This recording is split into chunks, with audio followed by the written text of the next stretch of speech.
Will insurance cover a fallen tree in my yard? What about my tree in my neighbor's yard?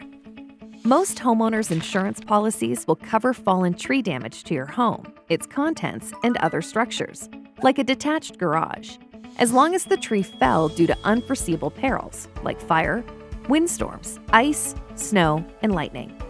If the damage is deemed preventable, or when no buildings are involved, you'll be responsible for those costs. Certain natural disasters, like floods or earthquakes, require separate insurance policies. The same rules apply no matter who the tree belongs to. If tree damage follows inadequate tree maintenance and could have reasonably been prevented, insurance may not help.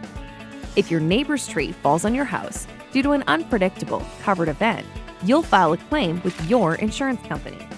And if your tree falls on your neighbor's house, they'll contact their own insurance carrier, unless you could have prevented it, in which case insurance might not help. Of course, valid insurance claims for tree damage to structures and their contents are always subject to your plan limits and deductibles. Make sure you're covered by the insurance that's right for you. Get in touch with a trusted choice independent agent before tree damage happens to get multiple quotes tailored to your needs.